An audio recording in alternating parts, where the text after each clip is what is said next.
Everyone, welcome back to the study care.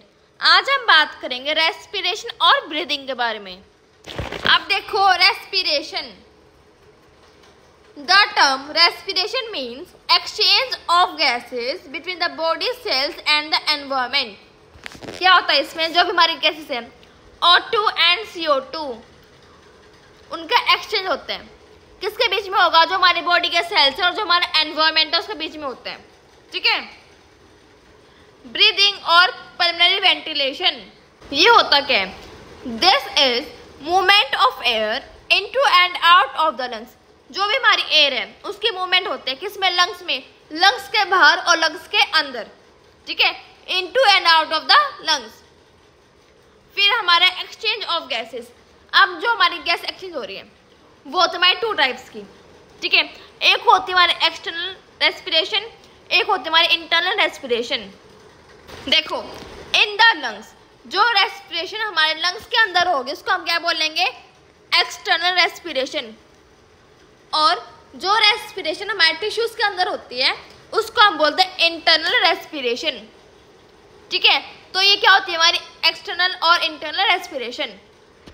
अब next देखो, breathing. Breathing क्या होती है? Breathing supplies oxygen to the alveoli and eliminates CO2। क्या करती है? जो हमारा O2 है वो हमारे एल्वेओलाई में क्या करेगी? ट्रांसफर करती है, सप्लाई करती है। और जो हमारा CO2 है, कार्बन डाइऑक्साइड, उसको हमारी बॉडी से एल्वेओलाई से बाहर निकालती है। ठीक है। अब देखो, जो हमारा एल्वेओलाई है वो क्या है? मेन सोर्स है किसका? एक्सचेंज ऑफ गैसेस का। ठीक है। अब नेक्स्ट देखो, muscles of breathing. Expansion of the chest during inspiration occurs as a result of muscular activity, partially voluntary and partially involuntary। क्या होता है इसमें? जब हम इंस्पिरेशन करते हैं, सांस को अंदर लेते हैं, उस टाइम पे जो हमारे चेस्ट है वो एक्सपेंड हो जाती है। और ये किस लिए होता है? जो भी हमारी मसल्स हैं वो क्या होते हैं? पार्शियली होंगे वॉलेंट्री एंड पार्शियली क्या होते हैं? इनवॉलेंट्री होते हैं। ठीक है। The main muscles used in normal quiet breathing are the intercostal muscles and the diaphragm. जब हम नॉर्मल ब्रीदिंग करते हैं, साइलेंट ब्रीदिंग करते हैं, उस टाइम पे क्या होता है? जो हमारे इंटरकोस्टल मसल्स हैं और हमारा डायफ्राम है वो इन्वॉल्व होते हैं। ठीक है। ड्यूरिंग डिफिकल्ट और डीप ब्रीदिंग, जब हम गहरी सांस लेते हैं क्या होता है उस टाइम पे? They are assisted by muscles of the neck, shoulders and the abdomen. उस टाइम पे क्या होगा? जो हमारे नेक है, शोल्डर और एब्डोमेन है, उनकी मसल्स भी क्या करते हैं? परफॉर्म करते हैं, हेल्प करती है। ठीक है। लेकिन जब हम नॉर्मल ब्रीदिंग करते हैं उस टाइम पे सिर्फ और सिर्फ हमारी क्या होती है? इंटरकोस्टल मसल्स और डायफ्राम इंक्लूडेड होंगे। लेकिन एक्सरसाइज के टाइम पे या फिर योगा के टाइम पे हमारी नेक, शोल्डर, एब्डोमेन की मसल्स भी प्रेजेंट होती हैं, including with the intercostal muscles and the diaphragm. अब देखो, intercostal muscles, there are 11 pairs, कितने? 11 पेयर हैं, of intercostal muscles that occupy the space between the 12 pairs of the ribs. अब जो हमारे रिब्स हैं उसके होते हैं 12 पेयर, 12 पेयर। उसके बीच में हमारा क्या होता है? इंटरकोस्टल मसल्स प्रेजेंट होते हैं, जो कि कितने होते हैं? 11 होते हैं। They are arranged in 2 layers, the external and the internal intercostal muscles. जो हमारे इंटरकोस्टल मसल है वो 2 लेयर में क्या होते हैं? अरेंज होते हैं। कौन कौन सी में? एक तो हमारे एक्सटर्नल हो जाएगी और एक होगी हमारे internal. The first rib is the fixed. जो हमारी फर्स्ट रिब है, रिब केज की, वो क्या होती है? हमेशा फिक्स होती है, वह मूव नहीं करती है। ठीक है। Therefore when the intercostal muscles contract they pull all the other ribs towards the first rib. क्या होता है? जब हमारे इंटरकोस्टल मसल कॉन्ट्रैक्ट करते हैं तो जो हमारी रिब है, ठीक है, बाकी के 11 पेयर्स वो हमारे फर्स्ट रिब के पास क्या होते हैं? पुल हो जाते हैं, खींचे चले जाते हैं। ठीक है। Because of the shape and size of the ribs they move outwards when pulled upwards enlarging the thoracic cavity. क्या होता है? अब जो हमारी रिब्स थी वो हमारी फर्स्ट रिब के पास चली गई, ठीक है, कॉन्ट्रैक्ट होने के कारण। तो क्या होता है? जो हमारी थोरेसिक कैविटी वो एनलार्ज हो जाते हैं, उसका साइज क्या हो जाता है? बढ़ जाता है। ठीक है। अब देखो ये डायग्राम, जो हमारा ये है पूरा, ये हमारा क्या है, इंटरकोस्टल मसल्स है, ठीक है। अब जो हमारा ये वाला है ऊपर वाला, ये हमारा क्या एक्सटर्नल इंटरकोस्टल मसल्स है, और ये हमारा क्या inner most inner coastal muscle, और ये हमारा क्या होगा इनर इंटरकोस्टल मसल, ठीक है। देखो ये हमारा क्या क्लेविकल है, ये हमारी होगी रिब्स, फिर यहाँ पे हमारा क्या एक्सटर्नल इंटरकोस्टल मसल्स हो गई, ये हमारा क्या इनर कोस्टल मसल्स हो गई, और ये हमारा क्या इनर मोस्ट इंटरकोस्टल मसल्स, ठीक है।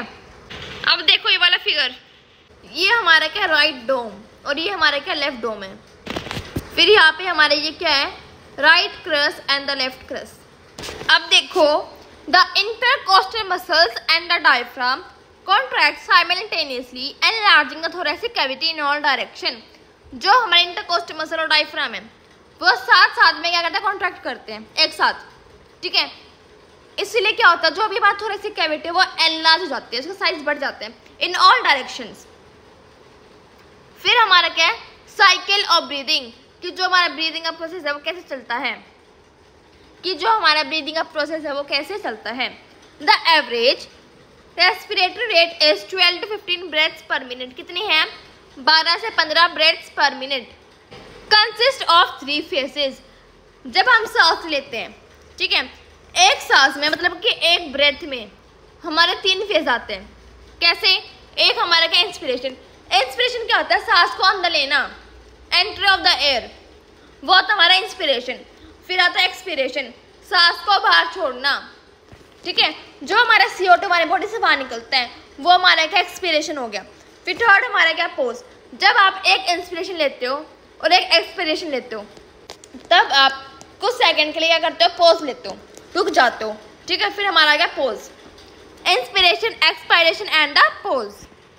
अब फर्स्ट हमारा क्या inspiration, when the capacity of the thoracic cavity is increased by simultaneous contraction of the intercostal muscles and diaphragm. Inspiration कब होता है, जब हमारे थोरेसिक कैविटी की जो हमारी वो है कैपेसिटी वो इंक्रीज हो जाती है। कैसे होती है, डायफ्राम के और इंटरकोस्टल मसल के कॉन्ट्रैक्शन से। The parietal pleura moves with the walls of the thorax and the diaphragm. जो हमारा पैराइटल प्लूरा था, प्लूरा हमने कल वाले लेक्चर में कवर करा था, है ना, वो क्या करती है, वो हमारे थोरैक्स और डायफ्राम के साथ क्या करते हैं, मूव करती है। This reduces the pressure in the pleural cavity to a level considerably lower than atmospheric pressure. क्या करता है ये, जो भी हमारा प्रेशर है प्लूरल कैविटी में वो कम हो जाता है, रिड्यूस हो जाता है, ठीक है, जिस कारण जो हमारा एटमॉस्फेरिक प्रेशर वो भी कम हो जाता है, ठीक है। The visceral pleura follows the parietal pleura pulling the lungs with it. अब जो हमारा पैराइटल प्लूरा है वो हमारे डायफ्राम के साथ मूव कर रहा था, फिर जो हमारा विसरल प्लूरा है वो भी हमारे पैराइटल प्लूरा के साथ मूव करेगा और हमारे लंग्स को पुल करेगा, खींचेगा अपनी तरफ, ठीक है। This expands the lungs and the pressure within the alveoli and in the air passages drawing air into the lungs in attempt to equalise the atmospheric and alveolar air pressure. क्या होता है, जो हमारे lung है वो extend हो जाते हैं, ठीक है। फिर जो हमारा प्रेशर है एल्वेलाई के अंदर और जो हमारी एयर पासेज है उसमें से जो हमारी एयर है वो हमारे लंग्स में चली जाती है, ठीक है। फिर जो हमारा एटमॉस्फेरिक प्रेशर है और जो हमारा एल्वेलर एयर प्रेशर वो इक्वल हो जाता है। This process of inspiration is active and it needs energy to muscle contraction.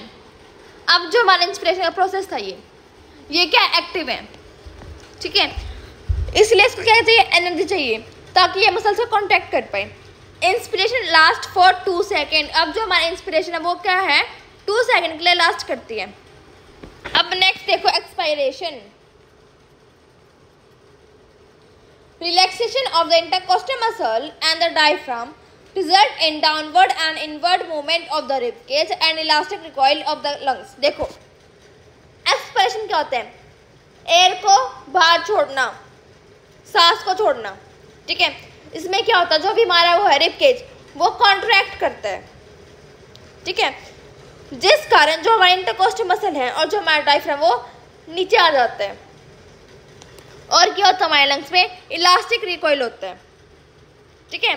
As this occurs pressure inside the lung exceeds that the atmosphere and so air is expelled from the expiratory tract.